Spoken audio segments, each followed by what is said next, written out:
Bien, entonces vamos a dar inicio a esta clase de hoy llamada Consecuencias de la caída de Adán y Eva. Vamos a estar viendo en esta oportunidad, primero que nada, los efectos de la caída de nuestros primeros padres en sus relaciones, ¿no? Cómo fueron afectadas sus relaciones.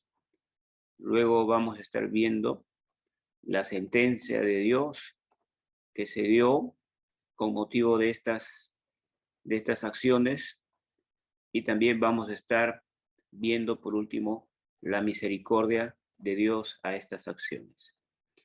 Bien, vamos a ver ahora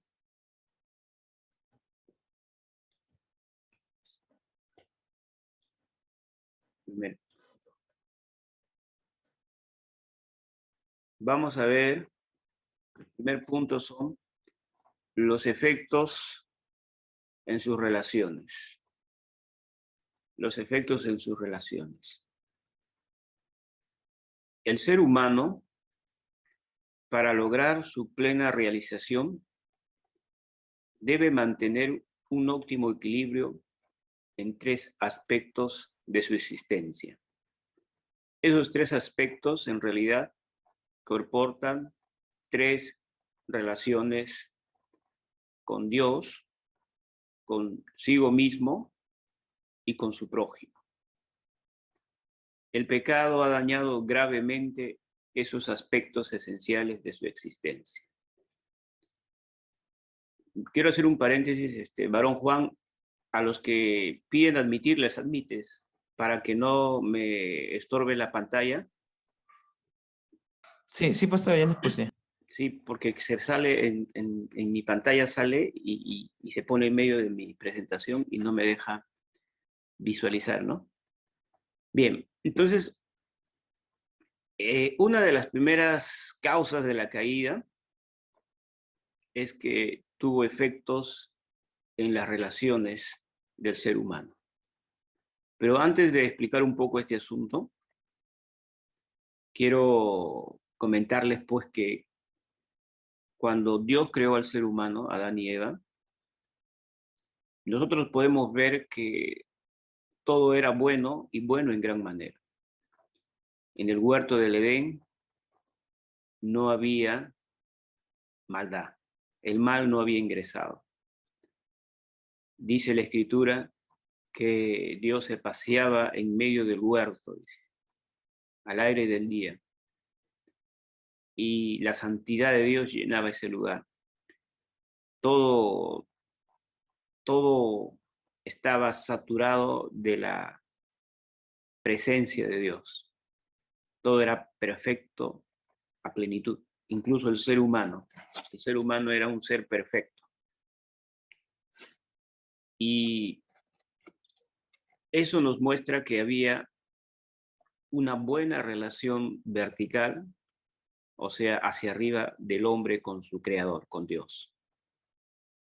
Por otro lado, había una buena relación del hombre con su prójimo. Es decir, antes de la caída, pues, Adán y Eva tenían una relación conforme a la voluntad de Dios. Y por último, Adán consigo mismo tenía, pues, una integridad única. Andaba en justicia, andaba en obediencia a Dios, porque Dios le había dicho que él debería cuidar el huerto, ¿no? En fin, vemos en el primer hombre una triple armonía: con Dios, consigo mismo y con su prójimo. Con Dios mediante la comunión. Esa comunión le proveía de vida. Consigo mismo le daba unidad interior, integridad. Y con su prójimo, que era en este caso Eva, pues había un equilibrio, un amor, ¿no? Porque ella decía, él decía, tú eres hueso de mi hueso y carne de mi carne. Entonces, el texto nos está diciendo que el ser humano, para poder lograr su plena realización, su plenitud, su satisfacción, debe mantener un equilibrio óptimo entre estas tres cosas, que son elementos esenciales de nuestra existencia, no solo de Adán y Eva, sino de todo ser humano. Y estos tres aspectos en realidad son tres relaciones: la relación con Dios, la relación consigo mismo y la relación con su prójimo. Lamentablemente, cuando el pecado entra en el huerto del Edén, ingresa el mal y como un virus, como un gas venenoso, empieza a contaminarlo todo. Y efectivamente se daña esa triple relación que tenía el ser humano. Y vamos a estar viendo a continuación cada una de esas tres relaciones que se vieron afectadas.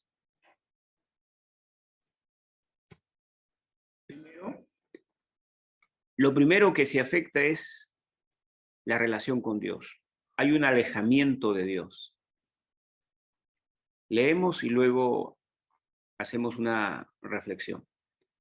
El pecado abrió las puertas al ingreso del mal en el hombre y por ello la comunión con el Dios Santo se cortó.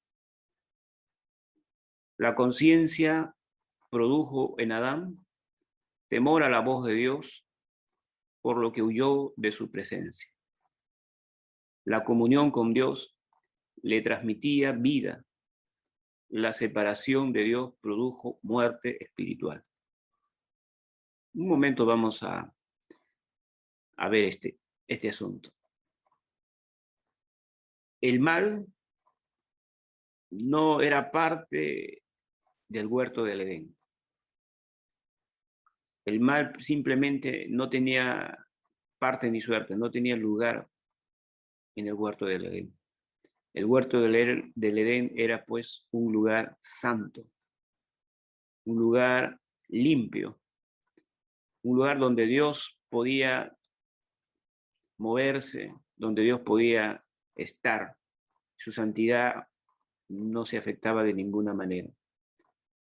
Pero lamentablemente, cuando Adán decide obedecer la voz de su mujer y desobedecer la voz de Dios, es como que si él estuviese abriendo las puertas del jardín del Edén para que ingrese el mal.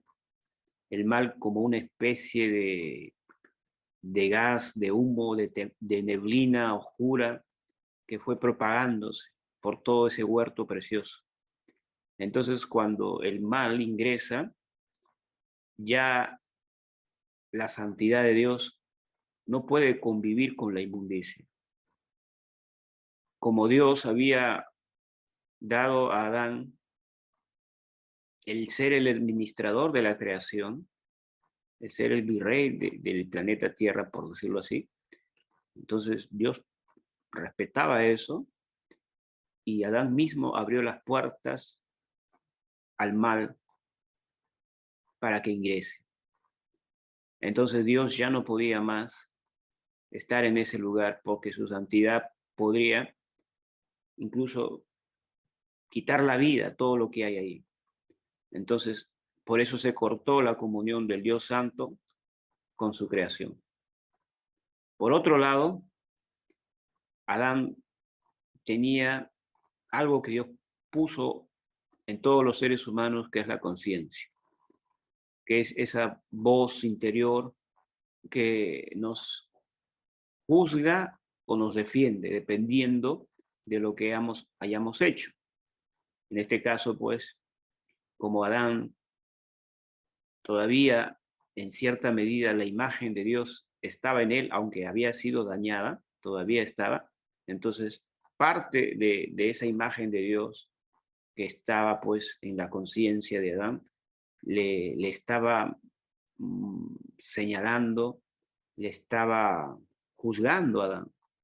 Entonces, la voz de la conciencia de Adán que le reprimía, lo hizo pues llenar de temor y a la vez huir de la presencia de Dios.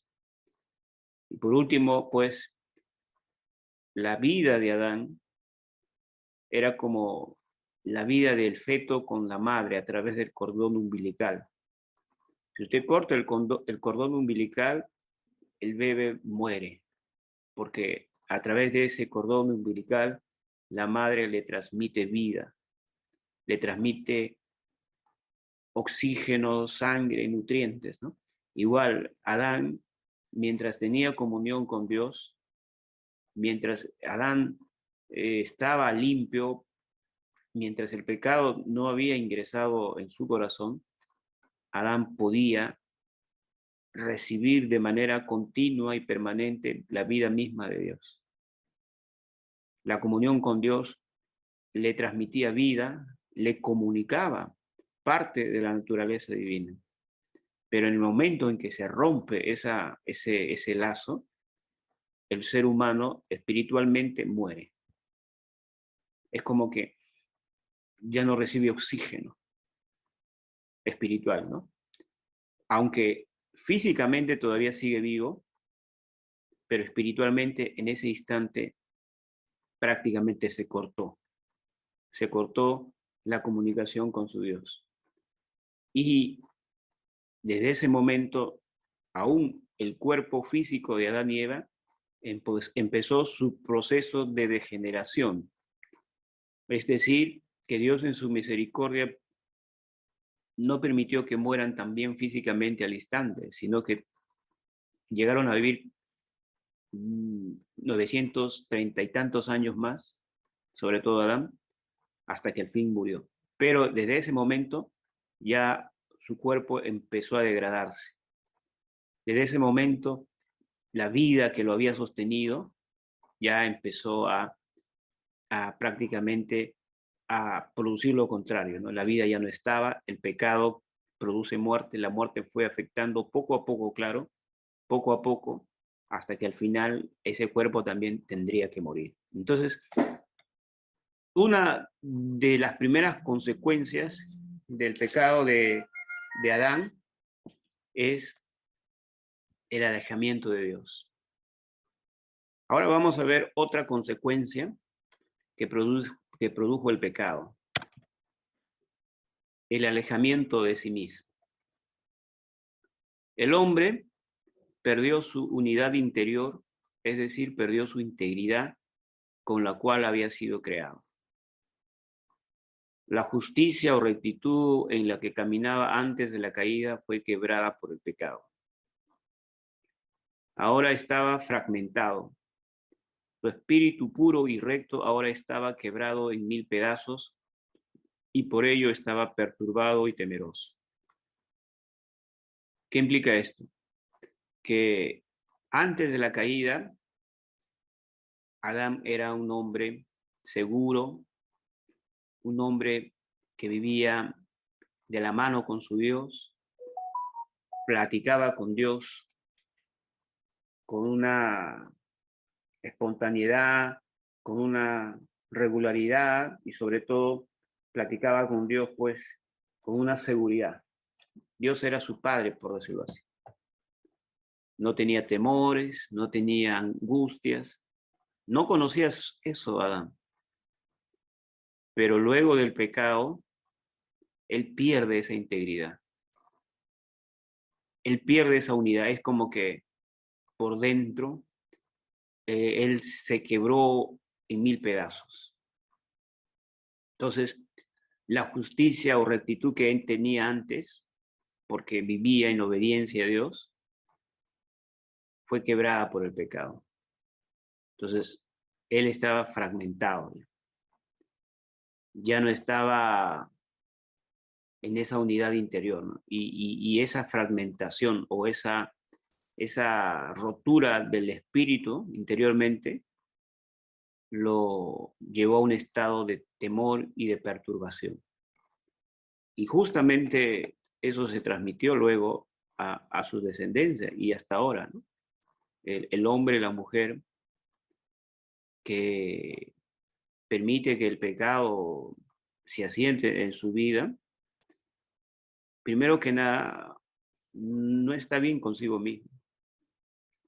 Se siente angustiado, está a la defensiva, o en todo caso es una persona temerosa, ¿no? Y ese temor, esa inseguridad, lo demuestra en muchos casos con un orgullo, con una vanidad o con el deseo de querer menospreciar a otros, ¿no? Hacerse superior, en fin. El pecado no solo produjo un efecto negativo en la relación con Dios, sino en la relación consigo mismo. Por eso la Biblia dice, no hay paz, dice, no hay paz para el impío, dice, ¿no? Entonces, Adán ya no era el mismo de antes. Por eso Dios le pregunta, ¿dónde estás? Al decirle Dios, ¿dónde estás?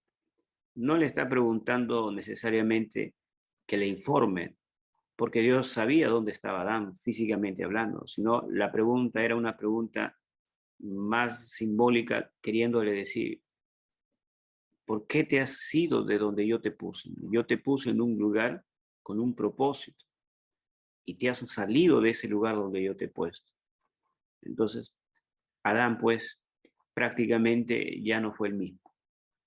El temor, la duda, la inseguridad, la incertidumbre, la angustia, el afán, afloraron en él como producto del pecado. Entonces, esta fue otra segunda consecuencia del pecado en el hombre. Pero hay una tercera consecuencia también que vamos a estar viendo. Hubo un alejamiento de su prójimo. Leemos, cuando Dios confrontó a Adán, no recibió de él una confesión de su pecado. Al contrario, culpó a su mujer, el único prójimo que tenía. Incluso Adán sugirió que Dios era, en cierta forma, culpable al darle a aquella mujer. Adán no oyó la voz de su conciencia, que lo acusaba, sino que prefirió acusar a otros de su pecado. Vamos a un momento a ahondar aquí. ¿Qué significa alejamiento de su prójimo? Que Adán ya no era el mismo de antes. Cuando Dios viene a confrontarlo por su pecado, Dios en realidad lo que quería era que Adán de pronto reconozca su falta, confiese su pecado y pueda pedir perdón, misericordia, ¿no? De pronto que haya arrepentimiento en Adán, pero el texto no nos dice para nada que Adán se arrepintió, que Adán confesó su pecado o que reconoció su falta, ¿no? No vemos eso. ¿Qué es lo que vemos en el texto ante la confrontación directa de Dios? Que Adán señala a su mujer. Era el único prójimo que tenía en ese momento. Estira la mano, no dice claro, pero suponemos, y dice, ella, parafraseando, claro, ella es la culpable. Ella me dio de comer. Es ella, Señor, no soy yo, ella es. Entonces, prácticamente estaba responsabilizando a un tercero de algo que Dios lo estaba culpando a él. Porque al margen de que la mujer haya sido engañada y lo haya invitado, él siempre tuvo la oportunidad de decirle no. Entonces, vemos pues que cuando Dios le increpa a Adán de su pecado, Adán señala a la mujer. Y no solo eso, sino que en cierta forma y de manera indirecta estaba también sugiriendo que Dios mismo en parte era responsable porque Dios le dio a esa mujer. Entonces, miren, ¿no?, cómo ya los efectos del pecado se pueden ver ya en Adán. Para nada se humilla, para nada pide perdón, al contrario, se justifica, transfiere la responsabilidad de su pecado a otros, ya sea a la mujer o incluso al mismo Dios. Entonces, eso nos demuestra cómo pues el pecado va empezando a hacer su trabajo en el ser humano. Entonces, vemos que una de las primeras consecuencias del pecado es un efecto catastrófico en las relaciones del ser humano. El ser humano tiene tres relaciones que tiene que cuidar y mantener en equilibrio para lograr su plena realización. Su relación con Dios, su relación con su prójimo y su relación consigo mismo. Esas tres relaciones o esos tres aspectos fundamentales de todo ser humano se fueron dañados por el pecado. Hemos visto, pues, que lo primero que se daña es la comunión con Dios. Se corta esa comunión y el hombre empieza a morir. Muere al instante espiritualmente y físicamente empieza a morir. Por eso alguien dice, cuando en realidad estamos cumpliendo años, no estamos cumpliendo un año más de vida, en realidad estamos cumpliendo un año menos de vida que nos queda hasta llegar, ¿no?, a la tumba. Entonces, eso es una causa. La segunda causa o efecto es, pues, el ser humano prácticamente se desconoce a sí mismo, ya no se entiende a sí mismo. El ser humano desconfía de los demás, hasta de Dios mismo, huye, en fin, el hombre perdió esa integridad que tenía. El hombre está quebrado, fragmentado en su interior. Y por último, pues, se afecta su relación con su prójimo.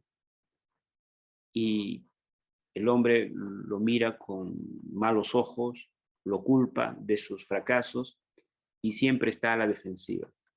Y curiosamente, si nosotros nos ponemos a meditar, estos tres efectos lo podemos ver nosotros cuando miramos afuera, cuando vemos nuestra sociedad moderna, cuando vemos al hombre y a la mujer que no tiene a Jesucristo en su vida, vemos estas tres consecuencias así, pero de una manera bien clara. En primer lugar, el hombre que no tiene a Cristo no tiene comunión con Dios, no tiene conciencia de Dios. Dios puede ser una religión, pero no conoce a Dios de verdad. Entiende a Dios tal vez en el plano intelectual, pero nada más. O sea, no puede tener una comunión verdadera con el Dios porque el Dios es un Dios santo. Y nada inmundo puede tener comunión con el Dios santo. ¿Qué otra cosa vemos en nuestra sociedad, en los hombres y mujeres de este tiempo? Que muchos hombres y mujeres, pues, viven sin paz, viven bajo angustia, bajo diferentes tipos de trastornos emocionales. La gente siempre está a la defensiva, desconfía del otro, siempre trata de culpar a otro, siempre trata de transferir sus errores a un tercero y así vive, ¿no? Vive eh, sin entenderse a sí mismo. Y por último, otra cosa que vemos es pues que no puede vivir en armonía con los que le rodean. Y eso tanto a escala menor como a escala mayor. Por ejemplo, vemos las noticias de que hay tambores de guerra en el mundo entero. En Europa todos conocemos, ¿no?, el conflicto que ya tiene tiempo. Vemos no solo en Europa, sino en Medio Oriente, en el Lejano Oriente, en muchos lugares del planeta Tierra. Ahora mismo hay una carrera armamentística. Parece que hay un todos contra todos.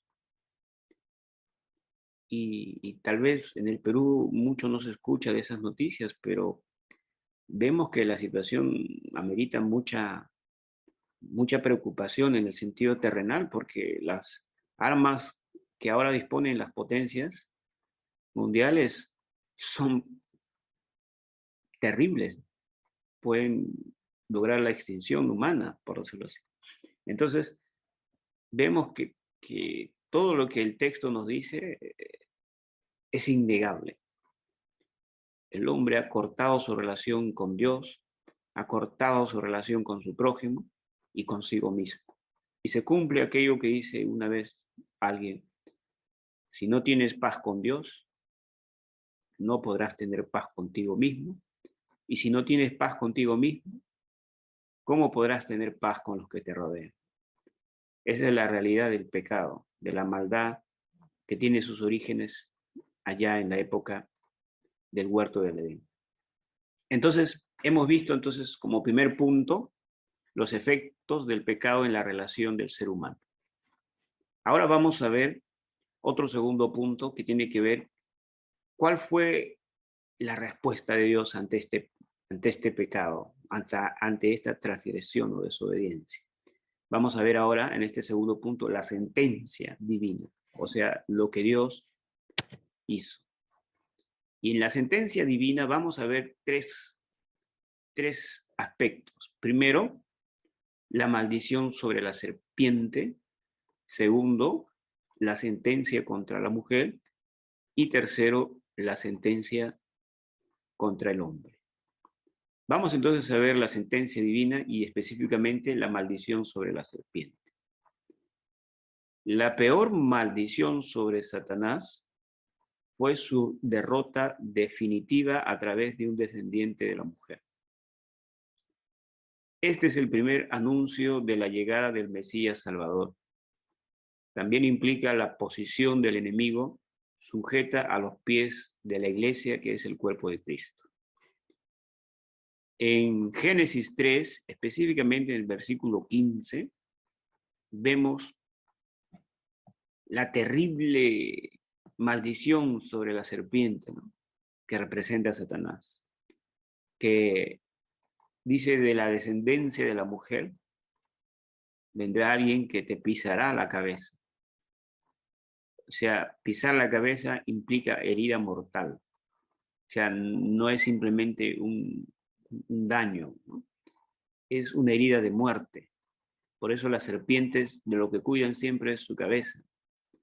Entonces, este anuncio de Dios se le reconoce como la primera mención al Evangelio, ¿no?, o como se le llama el protoevangelio, ¿no?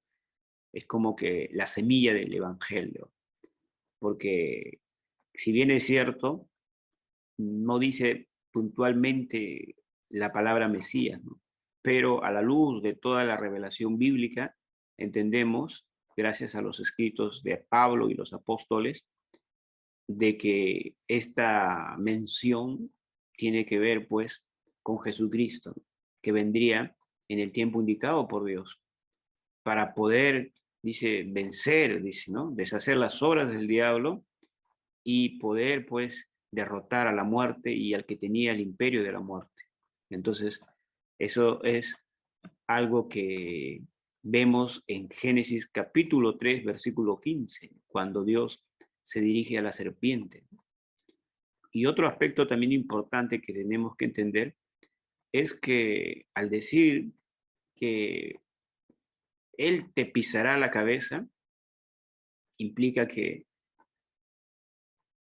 los pies de aquel descendiente de la mujer, que es Cristo, el Mesías, Él le haría la herida mortal. Ahora, nosotros sabemos en el Nuevo Testamento que el cuerpo de Cristo es la iglesia, los creyentes, el conjunto de los creyentes. La Biblia dice que Cristo es la cabeza y está allá a la diestra del Padre, pero el cuerpo aquí está siendo edificado.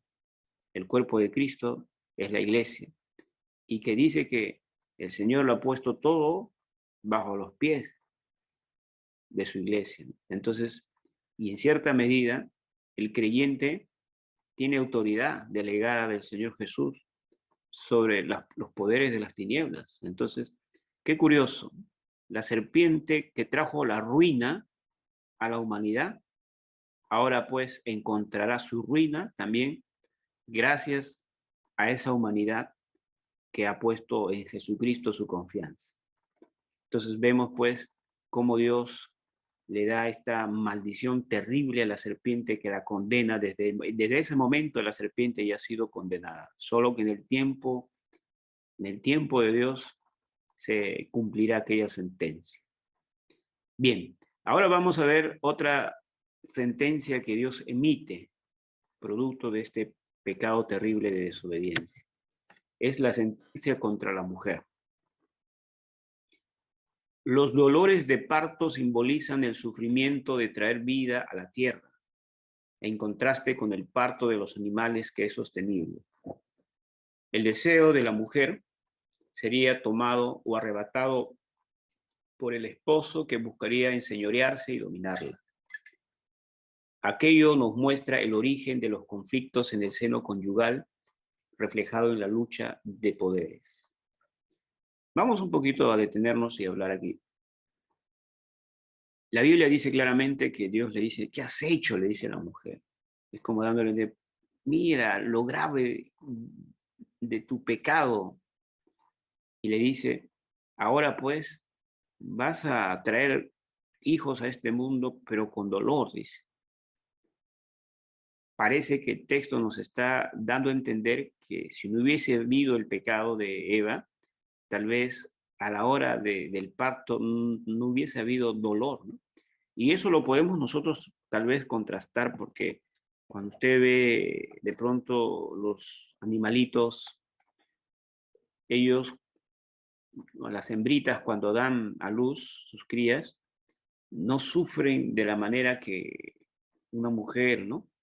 Sufre, ¿no?, los dolores terribles antes del parto, ¿no? Toda mujer que ha sido madre sabe cuán terribles son esos dolores. Pero en contraste, los animales no tienen ese tipo de complicación. Entonces, podemos de pronto tratar de indagar que es una prueba de cómo fue, ¿no? La sentencia de Dios. Y cabe notar que, que Dios le dice, sí vas a seguir trayendo vida, pero el traer una nueva vida a este mundo va a ser algo que te va a costar mucho, te va a hacer sufrir, ¿no? Como recordándote que cómo es el traer vida cuando tú, sin darte cuenta, trajiste muerte, ¿no? Ahora, por otro lado, otra cosa que Dios le dice a la mujer es pues que el deseo que ella tenía sería tomado por su marido. Es decir, que el hombre buscaría enseñorearse de la mujer. Ahora, vemos que desde la época antigua, en muchas culturas y civilizaciones, incluso la misma cultura hebrea, a pesar de tener la revelación de Dios, no supo darle a la mujer el lugar que le corresponde. Las mujeres a lo largo de los siglos han sido maltratadas y han sido vistas como, como objetos más que como seres humanos. Es gracias a Jesucristo cuando viene que le da su verdadero lugar a la mujer. Jesucristo dignifica a las mujeres a tal punto que en su ministerio había mujeres que servían con él. Entonces Jesús es el que dice que el hombre debe amar a su mujer, ¿no? El texto también a través de Pablo dice que debe amar así como Cristo amó a la iglesia. Entonces, si bien es cierto que en el Nuevo Testamento hay un orden, así como hay un orden en el cielo, pero ese orden no determina quién es mejor, simplemente es un orden de carácter, por decirlo así, organizacional, donde el hombre es la cabeza y la mujer está sujeta al hombre, pero no implica que es inferior. Es como Cristo está, dice el Padre, Dios es la cabeza de Cristo, y eso no implica que Cristo sea inferior al Padre, tienen la misma naturaleza y la misma esencia, igual el hombre y la mujer. Pero lamentablemente, a raíz del pecado, tanto el hombre y también la mujer están allí en ese conflicto permanente de imponer su posición, ¿no? De tratar de doblegar al otro y hacer valer su postura, ¿no? Entonces, muchos de los conflictos matrimoniales surgen, pues, por el tema de diferencias de ideas, diferencia de posiciones, ¿no? y es porque en cierta medida ahí vemos el efecto, ¿no? del castigo, ¿no? No es que Dios avale eso, sino que fue producto de pecado. Ahora, se supone que en aquellos que ya son creyentes, este aspecto debe minimizarse al máximo, ¿no? Porque conocen lo que el texto dice en el Nuevo Testamento. Bien, entonces vemos cómo la sentencia contra la mujer también se dio. Ahora vamos a estar viendo la sentencia contra el hombre, ¿no? Porque fue una triple sentencia contra la serpiente, contra la mujer y contra el hombre. Ahora vamos a estar viendo cómo fue la sentencia de Dios contra el hombre. Cabe precisar que no hubo maldición para el hombre, sino para la tierra, habitación de él. Entonces, es bueno diferenciar que cuando Dios emitió sentencia ese día en el huerto del Edén, la única maldición que Dios emitió fue para la serpiente, no para Eva, no para Adán. Para Eva hubo un castigo y para Adán también, pero no hubo maldición. Es más, la maldición en realidad fue para el planeta Tierra, habitación de Adán. Por eso Dios le dice, te producirán espinos y cardos, dice. Antes, cuando Adán no había caído, él podía pues tener a su disposición, simplemente estirando la mano, los frutos que los árboles producían, ¿no? Que Dios le había dicho, de todo árbol del huerto podrás comer, ¿no? Entonces, pero ahora ya era diferente. La tierra que antes producía de todo tipo de frutos, ahora solamente le produciría espinos y cardos. Y si en realidad él quería alimentarse, pues ahora ya no era suficiente estirar la mano. Tenía él mismo que sembrar y cosechar, tenía que trabajar. Y como la tierra estaba bajo maldición, entonces pues había una especie de resistencia, ¿no? Que él tenía que esforzarse más, y dice el texto, con el sudor de tu frente llevarás el pan a tu casa, ¿no? O comerás el pan, parafraseando, claro. Entonces vemos pues, eso fue lo que ocurrió en el caso de Adán. Otro aspecto también que es importante señalar es que Adán tenía que ser testigo ocular de su propio deterioro físico. Es un deterioro lento, pero imparable, que nada lo iba a detener. Su cuerpo poco a poco iba a ir envejeciendo. Aunque claro, al principio los hombres vivían mucho más que ahora, porque Adán casi 1000 años vivió, 930 y tantos años, no me acuerdo. Entonces vemos pues que Adán, en ese sentido, pudo ver cómo poco a poco su fuerza física, su organismo, se fue deteriorando hasta que al final envejeció y tuvo que morir y volver al polvo. Entonces usted se da cuenta qué terribles fueron los efectos del pecado. Dios no maldijo a Adán, pero sí maldijo, se vio forzado a maldecir la tierra. Por eso, incluso me atrevería a decir que muchos de los animales salvajes que hoy vemos, de pronto, a raíz de esa maldición que Dios se vio obligado a hacer, es lo que ahora vemos. Porque Isaías dice que llegará un tiempo en el reinado milenario del Mesías, que dice que el león, dice, pastoreará, estará con la oveja, y el niño estará con la serpiente y no sufrirá. Dice. Entonces, cuando ya el tiempo de la maldición haya sido quitada, Pablo dice que la tierra gime por su redención. O sea, en cierta manera, es como que si el planeta Tierra estuviese ahora bajo los efectos de esa maldición por causa de Adán. Pero llegará un día en que la misma tierra va a ser librada de esa maldición. Eso se sobreentiende que será en el reinado de Cristo, en el reinado milenario de Jesucristo. Pero eso es otro tema. El punto es que Dios emitió juicio, emitió sentencia triple contra la serpiente, contra la mujer y contra el hombre. Sin embargo, no nos podemos quedar ahí solamente, de que Dios solamente emitió juicio, sino también el texto nos muestra que nuestro Dios mostró también misericordia. mostró misericordia en ese momento preciso. Vamos a estar viendo ahora. El punto número 3 sería la misericordia divina. Vamos a hacer un pequeño recuento. El punto número 1 era los efectos en las relaciones del ser humano. El punto número 2 era la sentencia divina. Y el punto número 3, que vamos a ver ahora, era la misericordia divina. Y leemos. Ya en la sentencia de la serpiente se puede observar implícitamente la misericordia de Dios al hacer el primer anuncio de la venida del Redentor de la humanidad.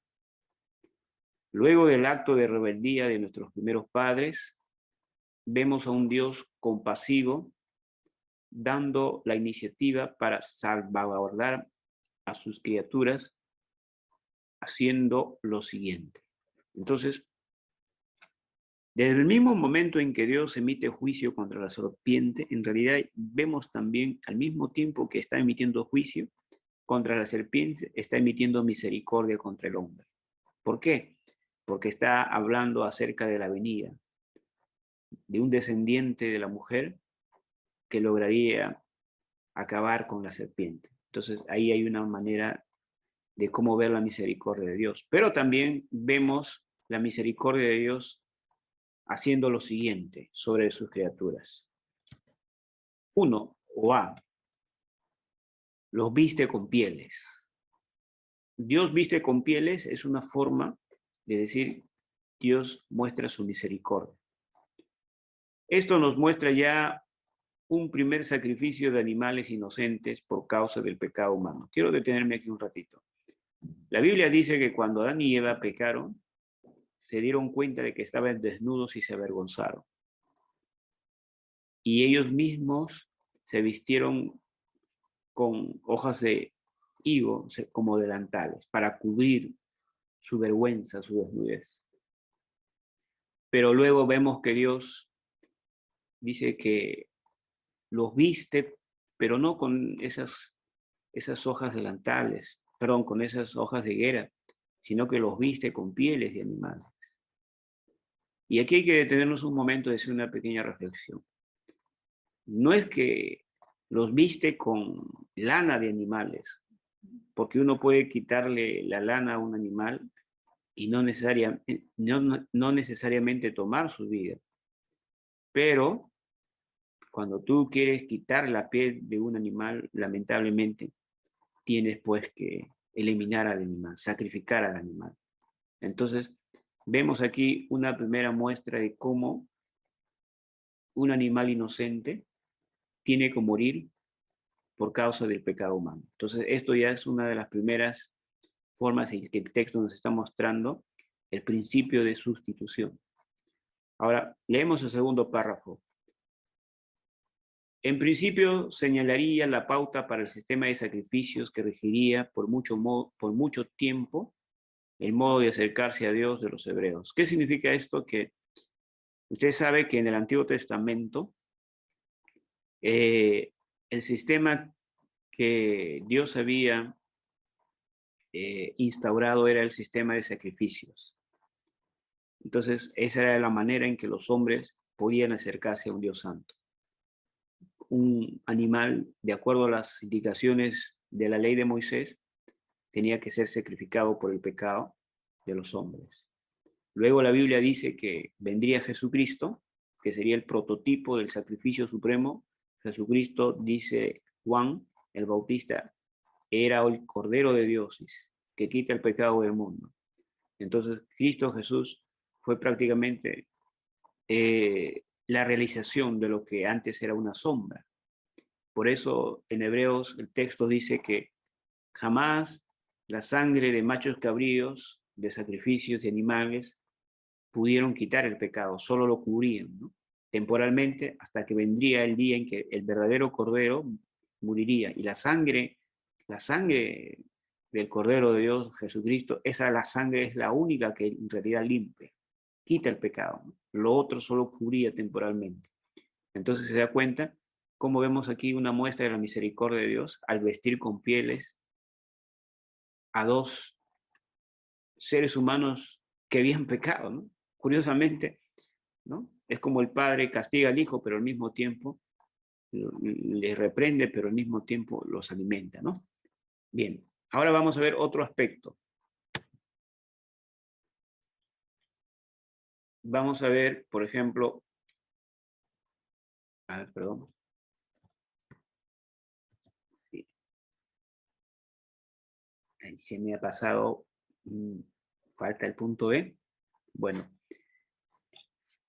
el punto B tenía que ver con el tema de que Dios tiene que sacar